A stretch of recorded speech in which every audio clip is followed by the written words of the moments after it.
replica. I've ordered it, but you've got to go and get it, so I'm not having it. This started after I left the London School of Furniture. I built guitars in my garage for a while, and 25 years later, there are now 10 of us building our own brand of unique guitars out of our workshop in Canterbury. This is episode 7. We've got a few things to show you. I've got a fantastic D37 with an Adirondack top and Brazilian Rosewood back and sides, and a really nice Essential D that's going to Montreal. We have a little bit of update on the CNC machine for the electric guitars, some boxing with Greg, and a little view in the wood store. Enjoy! So this week I'm going to show you a couple of guitars we've just finished. Out of the batch of 10 we've made, this one is actually a guitar for me to take home and love. It's one of our D37 models. It's got an Adirondack top and a really nice set of Brazilian Rosewood back and sides, which I've had sort of stashed away for years, and I'm not sure how well you can see that, but it's really nice, and it's really rich and sort of that dark chocolatey colour. It's also got our pre-war V-neck on it, which I think for me now, I'm really enjoying it. If you sit with it for a while, it really starts to play well. So this has got that real Crosby, Stills and Nash sound that I think of when I see a guitar like this. And it's really rich tone.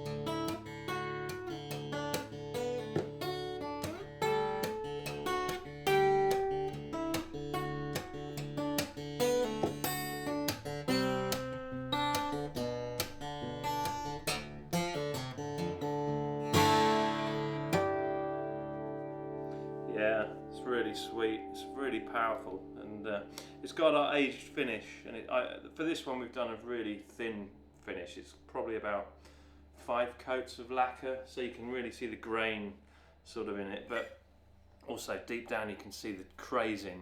It's got these really nice checks across the grain from the freezing process. So yeah, I'm really sort of pleased with that. That's going to be a fun guitar to own. If anybody can guess who Joni Mitchell is cuddling there, I'll send you a t-shirt. First person to guess it. Can you see that? And a Balconi. And a Balconi, yeah. we're definitely, maybe a Balconi, but definitely a t-shirt.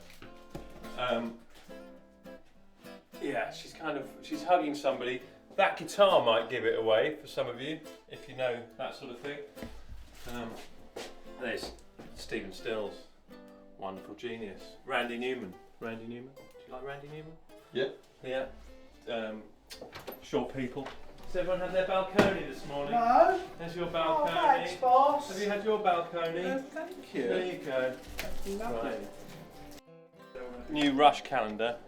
We've got an interesting project coming up with a friend of ours, Richard Barrett, from the Guitarist magazine. We're looking at one of Alex Lifeson's guitars, so watch this space.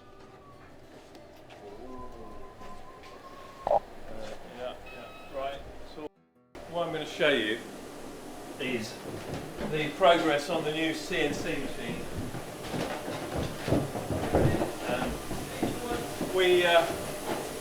I think Lawrence was building it last week.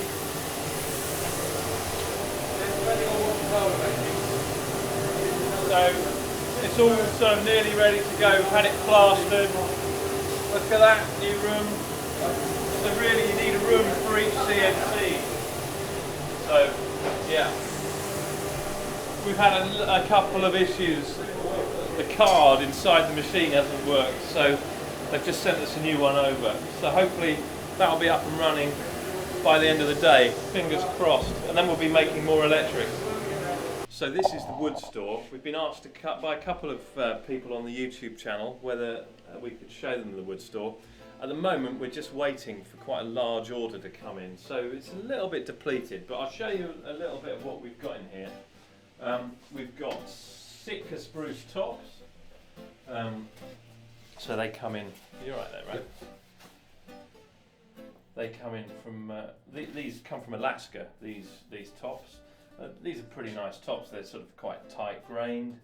So we have to joint these. I think Mark's probably done some video about that in another episode.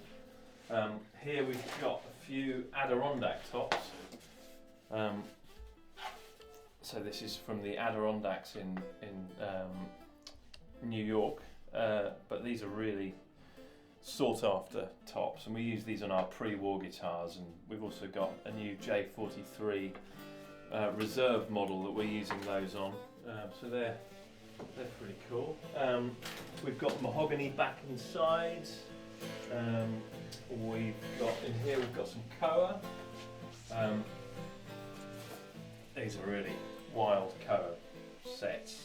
I tend to choose the stuff that looks a bit more sort of. I'm not majorly into the perfect book matched flamed koa. I like the wilder stuff. So we've got a few sets left here.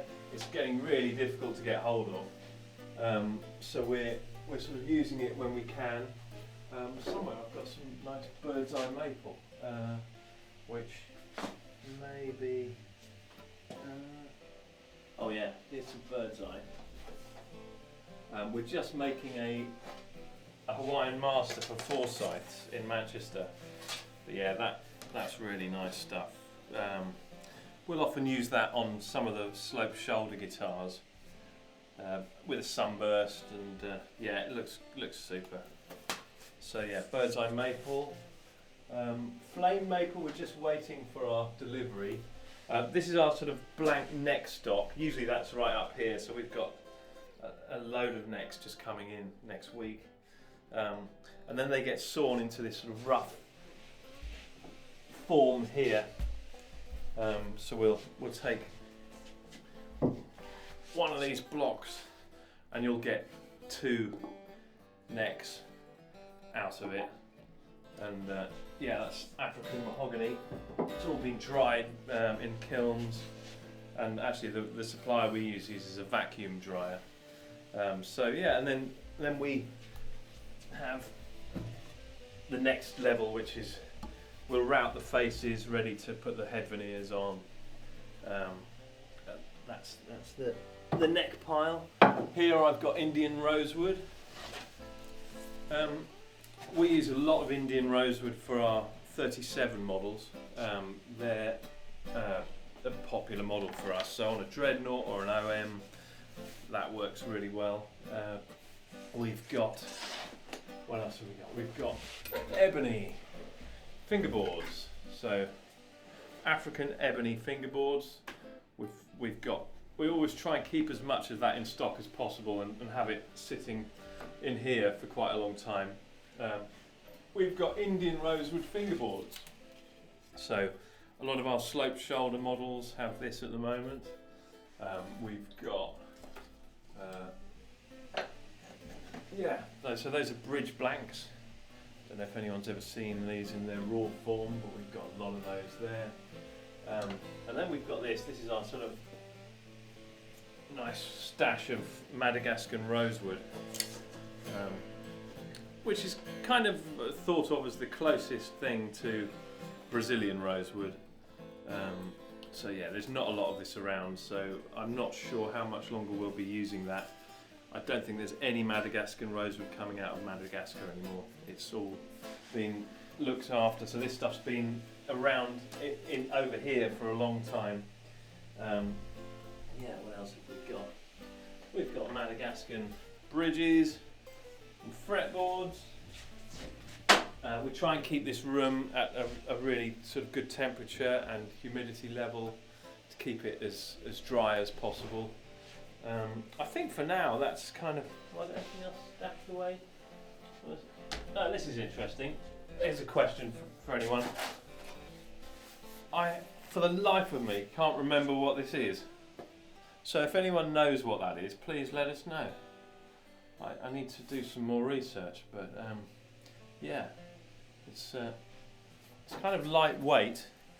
It's got a feel, sort of a bit like mahogany in weight and sort of density. So, but yeah, it's got this sort of almost quilted look going on here. Yeah, but it's not as light as mahogany in colour. So I mean, sorry, it's lighter than mahogany in colour. Yeah, and then we've got some of our electric guitar bodies. This is a beachy. Again, it's a really nice wood to carve. It's lightweight, so you know we make strats and tellies out of that. I think that's pretty much everything for now. Oh yeah, this is something that probably people don't necessarily realise that you might have in an acoustic guitar. It's a birch ply, and we use that for all of our end blocks, and actually a lot of makers use it. It's a perfect end block material because it's so stable, and also if you put a pickup into it, it's not going, you know, if you drop the guitar it's not going to crack, whereas often with mahogany you have to reinforce it with various veneers. So yeah, we use this as do a lot of makers. We've got neck blocks. Again, we're nearly down to the last few here, but there's some. They come in like this, and we machine them on the CNC into something like that. You can see the screw holes, and we dowel those, and there's the truss rod hole there. Yeah. So lots of fun.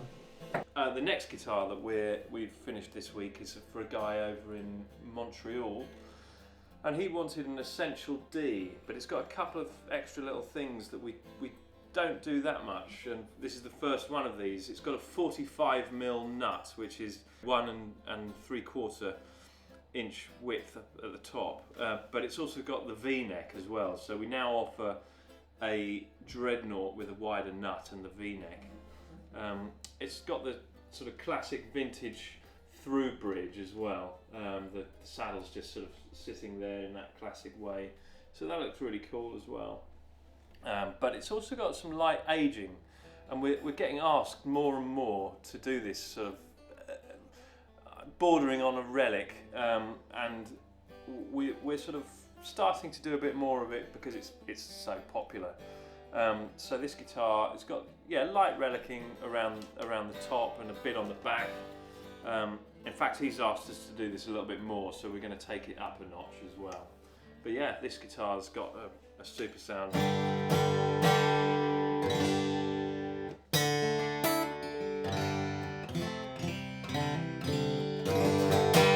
So yeah, another nice one. And the other thing that I think we've often brought up on our Instagram page is our love for this fantastic snack that we often buy. I came across it in Asda. For English people, you know about Asda, but I'm not sure I should be advertising Asda, but what I am advertising for all you people out there, they're £1 for 10, and they taste fantastic. It's Balconi. My favourite was the original one I found, and I sent a load over to the Chicago Music Exchange, and they did a really nice video on it. But it's really good for £1. I think it tastes. They're from Italy, right? And they taste. They've got a hint of coffee in them, and they've got this thread of chocolate chip that runs through the middle. They're delicious. So anyone who likes a little snack with their coffee or tea, get a Balconi. They're brilliant. Hi Phil. You alright? So we've got a couple more of our aged guitars, our relic guitars that Phil's gets to smash them around a bit. So that's a J43, which is going to Guitar Village in Farnham. They should get that next week. But you can see like this, it's got sort of light aging on it, and it kind of looks cool really. And gradually we sort of build up this whole feel with various techniques that we've been working on for a while. So yeah, that's going out soon as well. And then I've got another Brazilian Rosewood guitar that here's a question: should we age this up a bit more, give it a bit more of a relic-y feel? But That's quite nice. That's a little OM37 Brazilian Rosewood with a V-neck. So yeah, that's potentially. I know you're making television and all that Yeah, sort of thing. yeah. We're on to just walnut Okay. veneers now. Yeah, yeah. Just push on with that. Yeah, yeah, that's great. Greg's just putting the top. Well, he just glued the back onto this J43, and you can see he's just doing the glue clean out. If you come in and have a look at that. This has just been clamped up about 20 minutes ago, so the glue's just tacked off enough now to allow me to get it all nice and clean inside. So I'm just using this glue chisel, very important tool, just to remove the squeeze out essentially. So what you're left with is a nice clean, beautiful joint. Lovely. And then you're going to literally glue the top straight on, aren't you? Correct. Yeah. Absolutely. And then that will go, what, for about half an hour, an hour? About an hour? At least, well, I mean, we'd usually leave it overnight, but today we need to box to this afternoon, so a couple of hours. I'll take it out this afternoon. Yeah, I would type bond. You would have a lot of trouble getting. The type bond is there. You'd have a lot of trouble getting a top or anything off type bond after 10 minutes. So, I mean, in some factories they'll glue a top on, and in 20 minutes they're working on it. And there's no trouble with doing that at all, really. But yeah, we leave things for various different lengths, depending on how quickly we need to work on something. But yeah, half an hour would be probably the least I would recommend in here. But yeah, I've seen people steam through this stuff in other factories. Yeah, so it's nice you can get that all cleaned out. So when you look inside a guitar, you want to see that it's really sort of fresh looking, and yeah, this enables us to get it really, really nice. Biggest hazard of this process is blowing dust in your eye. Find the glue, mate. Sorry. Yeah, we're just so we're putting a sort of a light brushing of tight bond on the kerf lining of the top of the guitar before closing the box, i.e. gluing the rims to the top, which has now been securely secured to this radius dish. I can't remember the exact radius of the top. Or the back. 30 foot radius. 15 on the back. So we've got these radius dishes that we use to clamp the boxes closed. That way we've got a good contact.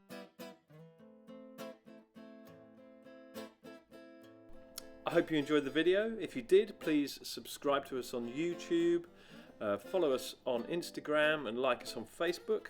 We'll see you next week. Thanks for watching.